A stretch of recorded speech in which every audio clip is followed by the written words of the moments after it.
네, 제가 단톡방에 올려드린 파일에는 이제 답이 없이 이제 문제만 나와 있습니다. 근데 제가 지금 스크린에 보여드리는 화면에는 이제 답이 나와 있거든요.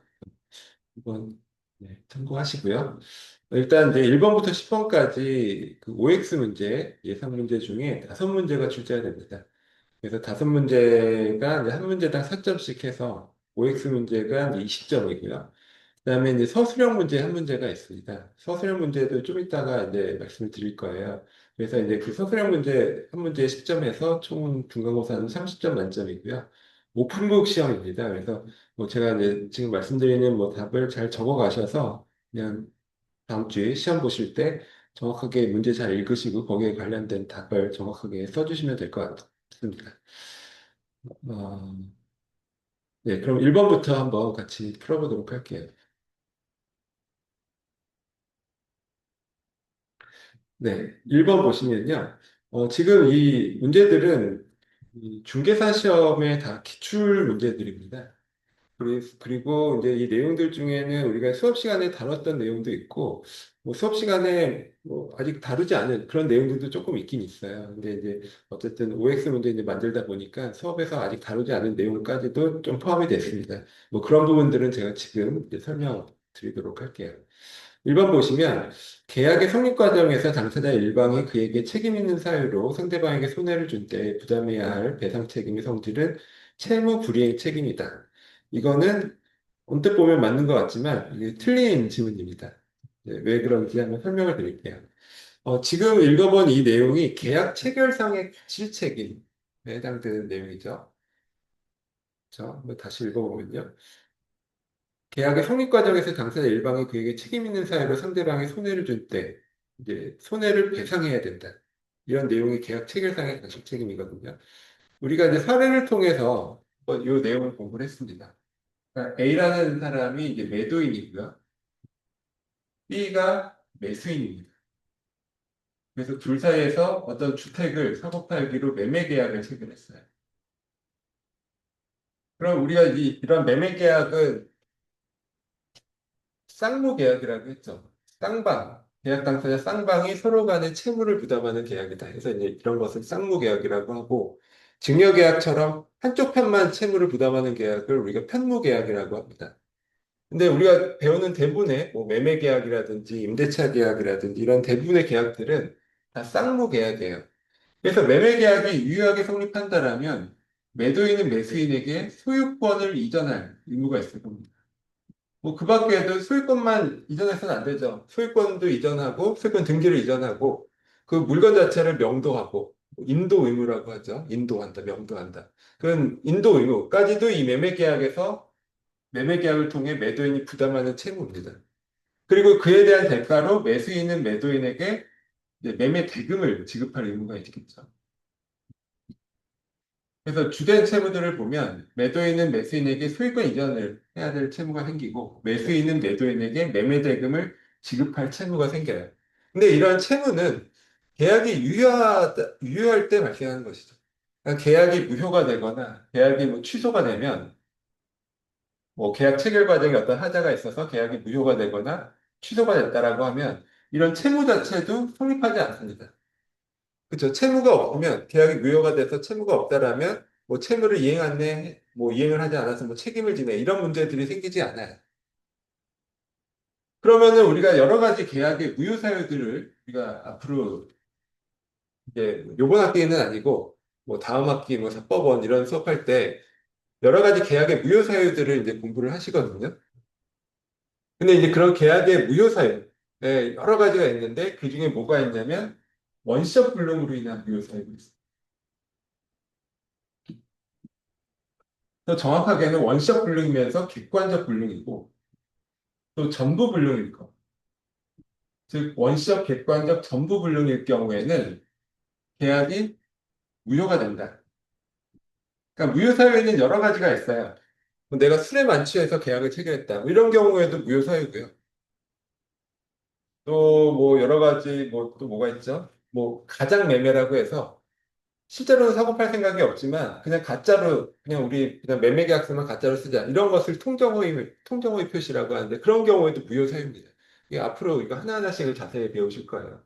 그래서 이제 그 중에 하나가 바로 이 원시적 불능에 의한 무효 사유입니다. 즉 원시적이라는 것은 계약 체결 당시부터 불가능하다라는 뜻이거든요. 그러니까 계약 체결, 매매 계약을 할 때 당시부터 이 집이 이미 불에 타서 없어진 집을 가지고 A와 B 사이에 매매 계약을 체결했습니다. 이런 것들이 원시적 불능이고 객관적 불능이고 전부 불능에 해당하죠. 그래서 만약에 이런 계약이라면 그런 계약은 무효다라는 것입니다. 무효. 즉 처음부터 불에 탄 집을 사고 팔기로 매매 계약을 체결했다. 이런 경우에는 원시적 불능을 이유로 그런 매매 계약은 무효가 됩니다. 그럼 무효가 되면 매도인이 소유권을 이전할 의무도 없고 매수인이 매매대금을 지급할 의무도 없는 거예요. 그냥 계약이 무효이기 때문에. 그래서 아무런 법적 관계가 생기지 않는 것이 원칙입니다. 근데 예외적으로 우리 민법에서 무효사유들 중에 하나의 경우에만 예외적으로 이 매도인이 일정 부분 책임을 지도록 하는 제도가 있습니다. 그게 우리가 처음에 배웠었던 계약 체결상의 과실 책임이에요. 그러니까 535조에 나오는 계약 체결상의 과실 책임의 요건이 첫 번째 요건이 이거죠.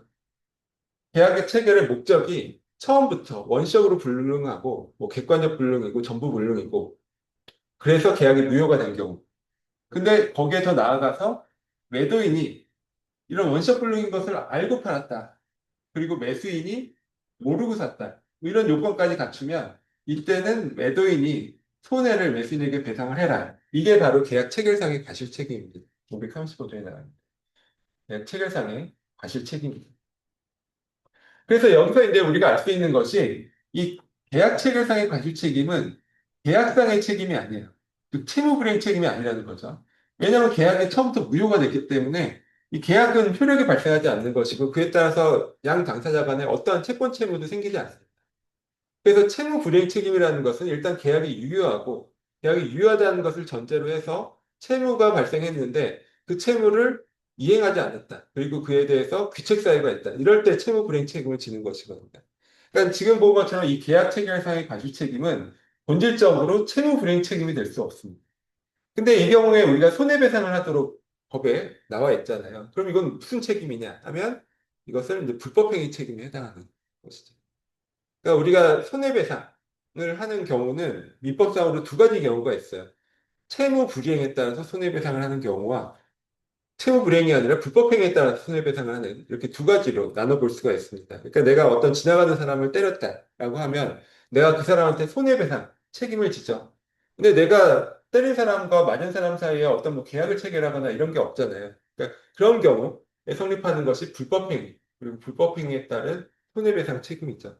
그러니까 이러한 계약 체결상의 과실 책임도 결국 본질적으로 계약이 무효다라는 것을 전제로 하기 때문에 채무 불이행 책임일 수가 없고요. 그래서 이제 불법행위 책임에 해당하는 것입니다. 이게 이제 법원에서 이렇게 판시를 해놨어요. 그래서 1번 다시 읽어보면요. 계약의 성립 과정에서 당사자 일방이 그에게 책임 있는 사유로 상대방이 손해를 줄 때 이제 손해배상을 해야 되는데 그러한 책임을 우리가 계약 체결상의 과실 책임이라고 하고 그 법적 성질은 채무 불이행 책임이 아니라 불법행위 책임인 것입니다. 그래서 이게 이제 이런 게 사실 중개사 시험에 나오면 되게 헷갈리기가 쉽죠. 왜냐하면은 손해배상을 해야 된다. 이거는 맞거든요. 근데 이제 손해배상을 하되 그 법적 성질이 채무불이행 책임이 아니라 불법행위 책임에 해당한다. 여기까지 알고 있어야 이제 맞출 수 있는 그런 지문이죠. 그래서 어쨌든 1번의 정답은 X입니다. 채무불이행 책임이 아니라 이제 불법행위 책임에 해당한다라는 것이고요. 그다음에 2번 계약 체결상의 과실 책임에서 귀책 사유 있는 자는 비행 이익을 배상해야 한다. 이것도 틀린 지문이에요. 그 우리가 아까 말씀드린 것처럼 계약 체결상의 과실 책임, 즉 원시적 불능을 이유로 계약의 목적 실현이 목적 달성이 처음부터 불가능하게 된 경우에는 그 계약이 무효가 되고 그에 따라서 서로 간에 어떠한 채무가 발생하지 않지만 예외적으로 매도인 매도인이 원시적 불능이라는 것을 뭐 알았거나 알 수 있었음에도 불구하고 팔았고, 매수인은 몰랐고, 모르는데 과실이 없으면, 그때는 계약 체결상의 과실 책임을 부담한다. 이런 거예요. 근데 계약 체결상의 과실 책임은 그 내용이 딱 한 가지입니다. 손해를 배상해라. 이 뜻이에요. 손해를 배상하는. 즉, 매수인이 내가, 이거 계약이 유효하다라고 믿고 어떤 뭐 돈도 투자를 하고 뭘 했는데, 알고 보니까 계약이 무효라는 거죠. 그럼 내가 그에 대해서 손실, 비용이나 이런 거 손실 본 게 있으면 그에 대해서 금전으로 매도인에게 손해배상 청구를 할 수가 있습니다. 그게 이제 계약 체결상의 과실책임의 효과인데요. 그때 손해배상의 내용이 일반적인 경우하고 다릅니다. 일반적인 채무불이행 책임에 따른 손해배상은 이행이익을 배상하는 것이에요. 여기서 이행이익이라는 것은 계약의 내용대로 제대로 이행이 됐을 때 매수인이 받을 수 있었던 그런 이익을 이행이익이라고 하고, 만약에 그걸 이행을 하지 않았다, 못했다라고 하면 그만큼 이행이익을 배상하도록 하는 것을 우리가 통상적인 채무불이행 책임의 원칙입니다. 그러니까 예를 들어서 이런 거죠. 우리가 A, B 사이에 어떤 주택을 사고 팔기로 매매 계약을 체결했는데 10억에 사고 팔기로 매매 계약을 체결했어요. 근데 계약 체결 이후에 10억짜리가 20억이 됐다. 뭐 이럴 수 있잖아요. 근데 이제 만약에 매도인이 정상적으로 그 집의 소유권을 매수인에게 이전을 했으면 이제 매수인은 내가 10억을 주고 샀지만 이제 20억짜리 그 집의 소유권을 내가 갖게 되는 것이죠. 근데 만약에 매도인이 그렇게 하지 않고 뭐 딴 사람한테 팔았다거나 뭐 또 다른 이유를 들어서 채무를 불이행했다. 그러면 그때 매수인이 매도인에게 그러면 손해배상을 청구할 수가 있겠죠. 그때 손해배상의 기준에는 이익은 바로 이러한 이행이익입니다. 그러니까 우리가 소위 말하는 시세차익 같은 거죠. 그러니까는 뭐 A가 B한테 나는 매매대금 10억이니까 10억만 손해로 배상하겠다 하면 안 되겠죠. 그러니까는 실제 그 가격이 올랐으면 그 오른 가격에 대한 이행이익까지 시세차익까지 다 손해로 배상을 해야 됩니다. 그거는 채무 불이행에 따른 책임이기 때문에 그래요. 그러니까 채무 불이행이라는 거, 채무가 일단 이행을 해야 되는데, 그럼에도 불구하고 이행을 못하거나 일부러 안 하거나 이런 상태잖아요. 그러니까 그에 따라서 책임을 져야 되는데, 그때의 손해배상은 이행 이익을 배상하는 것이다. 근데 지금 우리가 여기서 문제는 계약 체결상의 과실 책임이잖아요. 그러니까 계약 체결상의 과실 책임에서 귀책 사유가 있는 자, 즉 매도인이죠. 매도인은 그 법적 효과가 이행이익 배상이 아니라 실외이익을 배상한다라고 합니다. 그래서 실외이익이라는 것은 계약이 유효하다고 믿었음으로 인해서 발생하는 손실을 우리가 실외이익이라고 하고, 그러니까 대표적인 게 뭐냐면 대출금에 대한 이자 같은 거예요. 그러니까는 AP 사이에 매수인이 매매 계약을 체결하고 계약금을 지급하기 위해서 뭐 대출을 받았다. 그럼 대출을 누가 거저해 주진 않잖아요. 이자를 내겠죠. 그럼 대출금 이자를 냈습니다. 내고 있어요. 그랬는데 알고 보니까 이 집이 뭐 이미 없었던 집이에요. 불타서 없었던 집이고 계약이 무효가 되더라. 그러면은 최소한 이 매수인은 매도인에게 즉, 이런 걸 알면서도 일부러 파는 이런 좀 나쁜 잘못된 일을 한 매도인에게 적어도 대출금 이자는 네가 갚아라 이렇게 할 수 있겠죠. 그걸 우리가 실리이익의 배상이라고 합니다. 즉, 계약 체결상의 관실 책임의 법적 효과는 이행이익을 배상하는 것이 아니라 실리이익을 배상하는 거예요. 근데 일반적인 우리가 채무불이행 책임, 뭐 채무불이행 책임에 따라서 손해를 배상할 때는 실리이익이 아니라 이행이익을 배상합니다.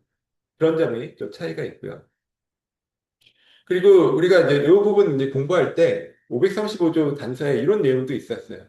그러니까 실외이익을 배상하되, 즉 계약체결상의 과실 책임을 지는 자는 실외이익을 배상하되 이행이익을 넘지 못한다. 이행이익을 초과하지 못한다라고 이제 우리가 그렇게 공부했습니다. 이게 어떤 의미냐면요. 우리가 이행이익이라는 것이 항상 생각해 보면은 되게 우리가 항상 집값이나 이런 거는 오른다라고 생각을 하니까 당연히 시세 차익이나 이런 게 크다라고만 생각을 하지만 사실은 그렇지 않은 경우도 있어요. 뭐 예를 들어서 AP 사이에 그 계약을 체결했는데, 매매 계약을 체결했는데, 그 이후에 집값이 떨어질 수도 있고요. 집값이 오르지 않았을 수도 있습니다. 그럼 우리가 이행이익이 얼마일까? 만약에 매도인이 집값이 떨어졌는데, 그 주택 채무를, 소유권 이전 채무를 이행을 하지 않았어요. 그러면은 B가 A한테 손해배상을 청구를 해야 되는데, 그때 손해배상 금액이 얼마일까? 생각을 해보면, 그거는 이제 0이죠. 왜냐면은 집값이 하나도 안 올랐고 또는 뭐 떨어졌다라고 하면 이행이익을 계산하면 제로잖아요. 시세 차익이 없기 때문에. 그래서 그럴 경우에는 채무 불이행 책임은 발생하지만 손해배상 금액은 0이 되는 경우도 생길 수가 있습니다. 근데 만약에 그런 경우다. 즉, 계약을 체결한 이후에 특별히 뭐 주변에 집값 시세가 오르지 않았다. 근데 알고 보니 처음부터 이 집은 불에 타서 없었던 집을 사고 팔기로 매매 계약을 했다. 이런 경우에 이제 계약 체결상의 과실 책임으로서 이제 손해배상을 매도인에게 청구할 수가 있잖아요. 근데 그때 일단 우리가 처음 말씀드린 것처럼 실외이익을 배상하는 것이니까 매수인 입장에서는 뭐 대출금, 뭐 계약금을 내기 위해서 대출받았을 때 그 대출 이자 이런 것들은 일단 청구할 수 있다라고 봅니다. 근데 문제는 이행이익은 없는 경우잖아요. 집값이 안 올랐으니까. 근데 대출은 내가 받아서 대출 이자는 내고 있다. 그래서 이 계약이 무효가 됐으니까 이제 매도인 보고 대출금 이자는 네가 대신 갚아라. 이렇게 할 수 있냐는 거예요. 할 수가 없다라는 거죠. 왜냐하면은 실내이익이라는 것이 이행이익을 넘지는 못한다. 그러니까 이행이익이 0일 때는 실내이익으로 뭐 대출금 이자가 아무리 많이 발생했다 하더라도 그거는 청구할 수가 없습니다. 그렇게 이제 법에 명확하게 규정이 되어 있어요. 그러니까 이 취지는 이렇게 이해할 수가 있어요. 그러니까 적어도 계약이 이제 이 경우에 처음부터 계약이 원시적 불능으로 무효가 된 경우잖아요. 근데 이제 만약에 계약이 유효였다, 뭐 멀쩡한 주택을 사고 파는 것이었다라고 하면 제대로 매도인이 매수인에게 이제 대금을 받고 소유권 이전을 해줬겠죠.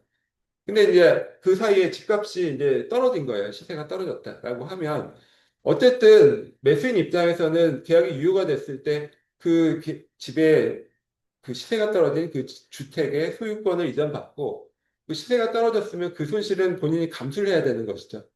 근데 만약에 계약이 유효한데도 그런 상황인데 오히려 계약이 무효됨으로 인해서 뭐 대출금 이자가 생겼다는 이유로 그거를 매도인에게 청구하는 것은 뭐 공평에 맞지 않다, 정의관념에 맞지 않다 이렇게 판단을 하는 것 같아요. 그래서 이제 실내이익을 원칙적으로 배상을 하되 이행이익의 범위를 넘지는 못한다, 초과하지 못한다라고 그렇게 규정을 하고 있습니다. 제가 이거는 좀 이해를 돕기 위해서 이제 사례로 이제 말씀을 이제 사례를 들어서 말씀을 드리는 거고 보통 우리가 이제 중개사시험 공부하실 때는 그냥 아주 기계적으로 이제 암기를 하죠. 실내이익을 배상하되 예외적으로 이제 이행이익을 초과하지 못한다. 실내이익 배상액이 이행이익을 초과하지 못한다라고 아마 대부분 그렇게 그냥 암기를 하실 거예요. 그리고 그렇게 이제 문제를 푸실 텐데 이게 이제 구체적으로 어떤 케이스냐? 라는 것은 지금 말씀드린 이런 경우. 즉, 매매를 했는데 실제로 시세가 전혀 오르지 않았다거나 시세가 오히려 내려갔다거나 이런 경우에는 이행이익이 거의 발생하지 않는데 오히려 실외이익, 즉 대출금에 대한 계약금을 내기 위해서 필요한 대출금에 대한 이자가 크게 발생했을 때 이런 경우가 여기에 해당하고요. 그런 경우에는 실외이익은 크지만 이행이익이 없기 때문에 손해배상액이 이제 거의 이제 제로, 0으로 이제 거의 이제 손해배상을 청구할 수 없는 그런 경우가 발생할 수도 있다라고 설명을 드렸습니다. 아무튼 이제 2번의 정답은 X예요. 정확하게는 이행이익 배상이 아니라 실외이익을 배상한다는 것이고요. 그다음에 3번 보시면요. 동시이행의 항변권에 관한 내용들이 쭉 나옵니다. 한번 먼저 동시이행의 항변권이 인정되려면 공평의 관념과 신의 측에 입각하여 양당 사자의 채무가 서로 대가적인 의미로 관련되어 있을 것을 요한다. 이거는 맞는 표현입니다. 우리가 이제 좀 전에 쌍무계약에 대해서 말씀을 드렸잖아요. 그러니까 매매계약이 대표적으로 쌍무계약이죠. 그래서 A와 B가 매매계약을 체결하면 매도인은 매수인에게 소유권을 이전할 의무가 있고 매수인은 매도인에게 매매대금을 지급할 의무가 있고 서로 쌍방 간에 이런 채무를 부담합니다. 근데 이러한 쌍무계약에 이제 두 가지 우리가 배우는 두 가지 주된 효력이 있어요. 첫 번째가 동시이행 항변권이고요.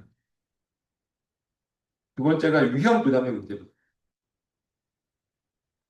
우리가 지난번 수업할 때 위험부담 내용도 같이 공부를 했거든요. 근데 이제 좀 이따가 시험 문제에도 나오기 때문에 위험부담에 대해서 다시 한번 설명을 드릴 거예요. 근데 일단 동시항변권과 관련돼서 생각을 해보면 이런 거죠. 서로 간에 채무를 부담하는 경우, 쌍방이 채무를 부담하는 경우에는 이거를 누가 먼저 매도인이 먼저 채무를 이행하고 매수인이 나중에 이행한다거나 또는 매수인이 먼저 이행하고 매도인이 나중에 이행한다거나 이런 것들이 다 공평관념에 반하잖아요. 그래서 이런 쌍무계약의 경우에는 쌍방 채무를 그냥 서로 동시에 그냥 동시에 주고받아라. 이런 게 이제 동시에 항변권이라는 개념입니다. 사실 어렵지 않은 개념이죠. 근데 우리가 일단 주의할 것은 이때 우리가 민법상 특히 채권편을 지배하는 가장 중요한 원칙을 우리가 사적 자치의 원칙이라고 하거든요. 그러니까 사적 자치의 원칙이라는 것은 당사자들의 법적 관계는 당사자들이 알아서 정하라. 이게 사적 자치의 원칙이에요.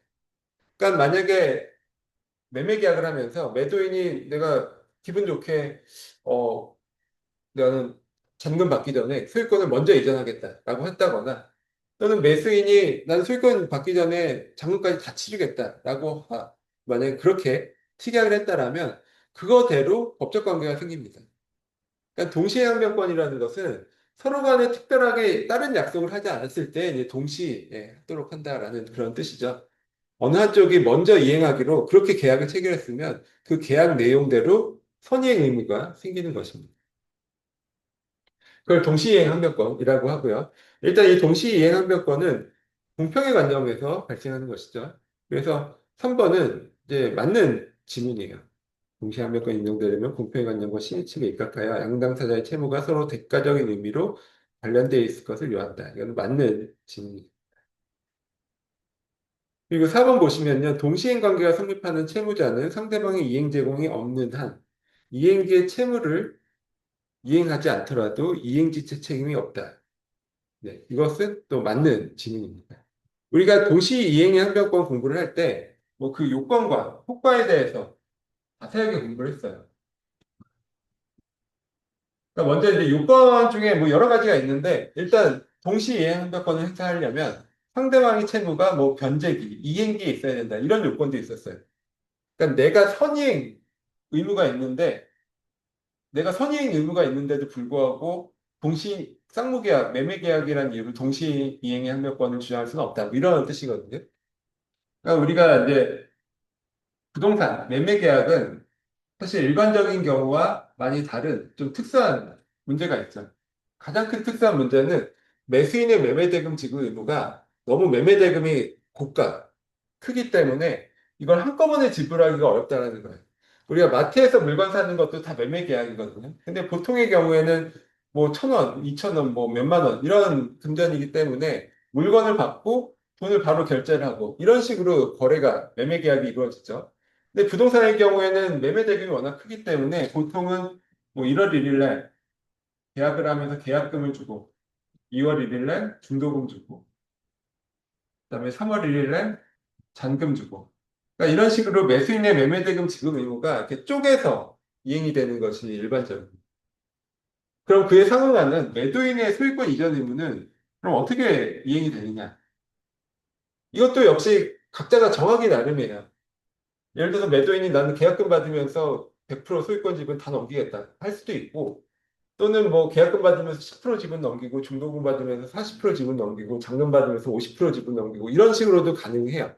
네, 우리가 일반적인 부동산 매매 계약 거래에서는 보통 계약금과 중도금을 먼저 주고 나중에 3월 1일 날 잔금을 지급할 때 매도인도 등기를 동시에 이행하는 식으로 계약이 이루어집니다. 이게 아주 전형적인 그 우리나라 이제 매매 거래 그 관행적인 관행이거든요. 일반적으로 다 이렇게 하시죠. 잔금과 등기를 주고받는 식으로 하시는데 이렇게 돼서 이제 사실 여러 가지 문제가 생겨요. 법적인. 특히 이제 매수인의 경우에는 계약금과 중도금을 이제 거액이 되는 계약금 중도금을 등기 넘겨받기 전에 먼저 이렇게 주는 거죠. 먼저 주기 때문에 굉장히 불안정한 지위에 있게 됩니다. 그래서 여러 가지 법적인 뭐 사건 사고들이 생길 수밖에 없는 그런 구조거든요. 그래서 이걸 어떻게 안전하게 보장을 할까 뭐 이런 것들 이제 우리가 나중에 좀 공부를 하는데 어쨌든 이런 상황이에요. 그래서 매수인이 먼저 계약금이나 중도금을 선이행해야 되는 이런 식으로 계약을 하게 됩니다. 그러면은 만약에 계약을 체결한 이후에 2월 1일이 됐어요. 2월 1일이 돼서 매도인이 매수인에게 너 그럼 중도금 내라. 나한테 중도금 달라. 이렇게 청구를 했을 때 매수인이 매매 계약은 쌍무 계약이고 쌍무 계약은 동시 이행 항변권이 있으니까 매수인이 매도인의 중도금 청구에 대해서 나는 동시 이행 항변권을 주장하겠다라고 이행을 거절할 수가 없죠. 왜 없냐면 이 경우에는 동시 이행 항변권이 성립하지 않아요. 동시 이행 항변권이 성립하려면 내 채무가 그 상대방의 채무가 변제기에 있어야 됩니다. 그러니까 2월 1일 이 시점에서는 매수인은 중도금을 낼 채무가 있지만 매도인의 등기 이전 의무는 3월 1일이잖아요. 한 달이 남았죠. 그러니까 매수인의 중도금 지급 의무가 선이행 의무가 됩니다. 그렇기 때문에 매수인 입장에서는 동시 이행 항력권을 주장할 수가 없고 미리 중도금을 내야 되는 거죠. 그리고 이제 시간이 흘러 3월 1일이 되면 그때는 이제 서로 동시행 관계가 되는 거죠. 매수인의 잔금 지급 의무도 3월 1일, 매도인의 등기 이전 의무도 3월 1일. 서로 간에 이제 동시행 관계가 되기 때문에 이때는 이행을 거절할 수가 있어요. 그래서 이런 식의 동시에 항력권의 성립 요건들에 대해서 살펴봤고, 그럼 동시 이행의 항력권이 성립하면 어떻게 될 거냐? 여러 가지 효과가 있습니다. 뭐 이행을 거절할 수 있는 뭐 그런 뭐 권능이 생긴다는 것도 있고, 또 상계 금지효 뭐 이런 것도 있었고요. 뭐 상환 이행 판결을 한다 뭐 이런 것도 우리가 동시 이행 항력권의 법적 효과로서 공부를 했어요. 근데 그 중에서 제일 중요한 것은 이행지체 저지효. 그러니까 동시 이행 항력권이 성립하면 이행지체 책임이라는 것이 이제는 생기지 않아요. 이행지체 책임을 저지한다. 이런 뜻이죠. 동시 이행 항변권이 존재한다는 것만으로 뭐 특별히 주장을 하지 않아도 동시 항변권이 존재한다는 것만으로 이행지체 책임이 성립하지 않는 이행지체 저지효가 생깁니다. 그러니까 이 얘기예요. 3월 1일이 됐는데 매수인이나 매도인이나 매수인은 잔금 낼 생각도 안 하고 매도인도 등기 이전할 생각도 안 하고 3월 1일이 지났어요. 3월 2일이 되고 3일이 되고 뭐 일주일이 지나고 한 달이 지났습니다. 원칙적으로 3월 1일 변제기인데 그때 이행을 하지 않았기 때문에 일반적으로 이런 경우는 이행지체 책임이 생기죠. 그러니까 지연이자가 붙어 나가는 게 원칙이에요.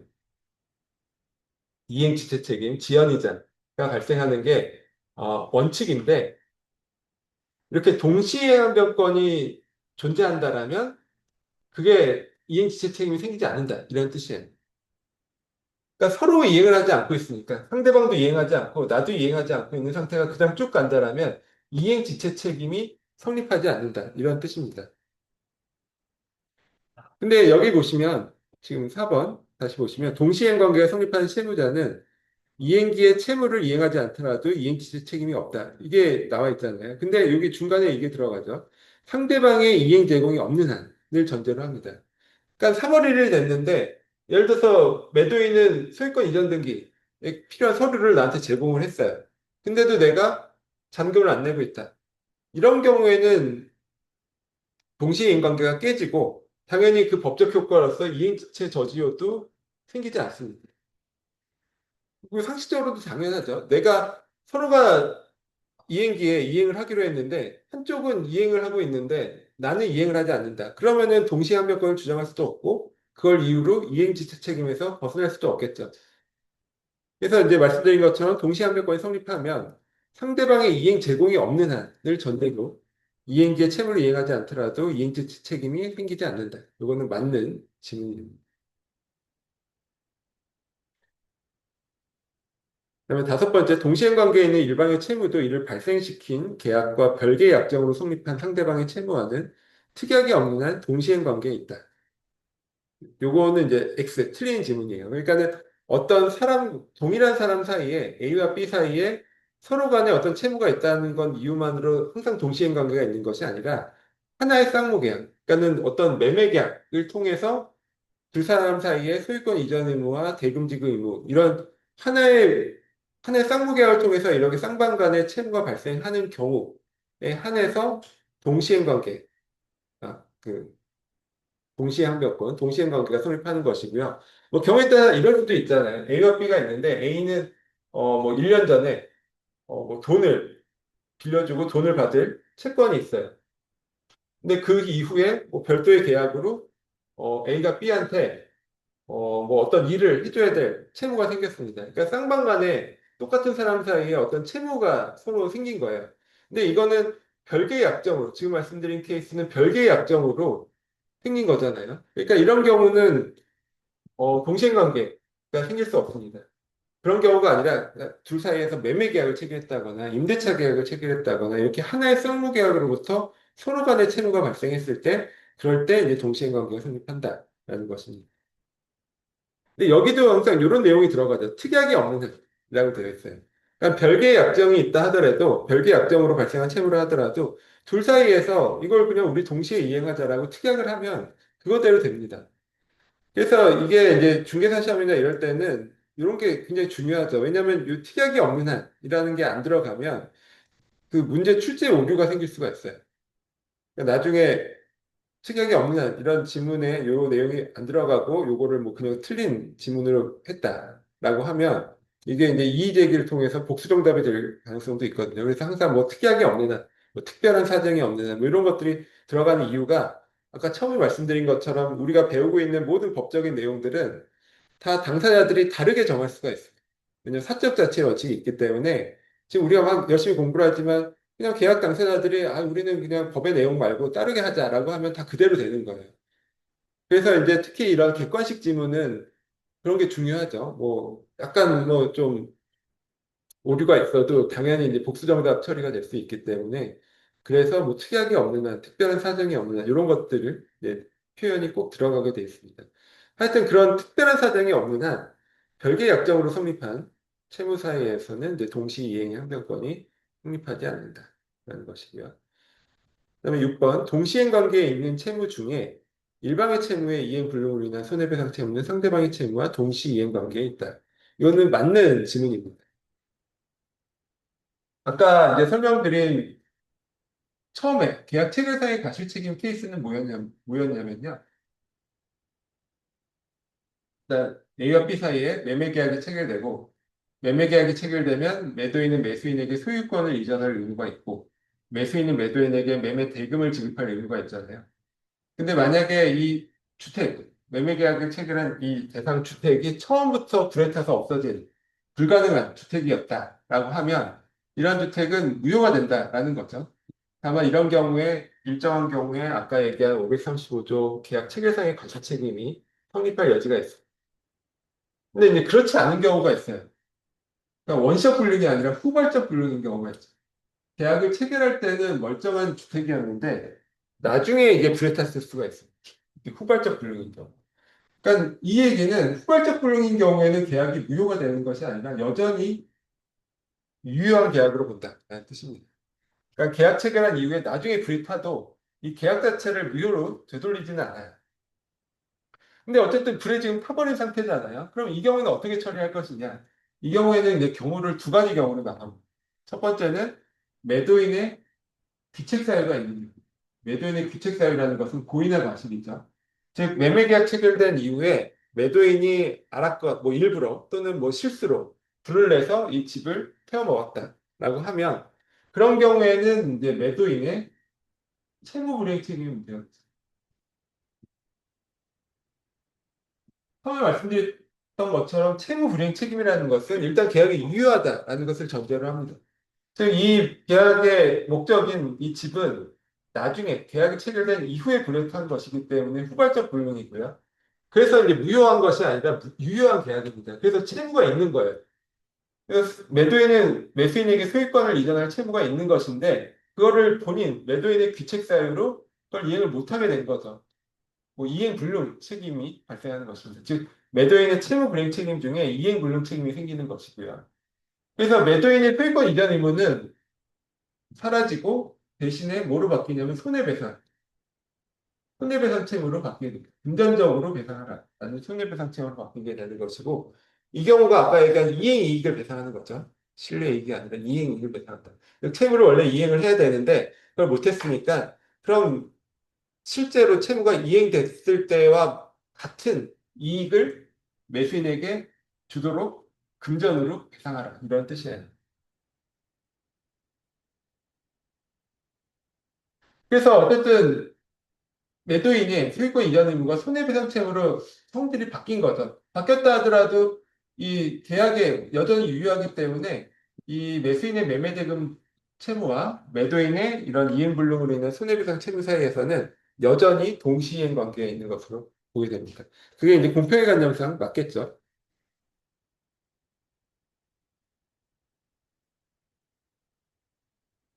네, 그래서 6번 보시면 일방 채무의 이행불능으로 인한 손해배상 채무는 상대방 채무와 동시이행 관계에 있다. 이거는 이제 맞는 지문이 됩니다.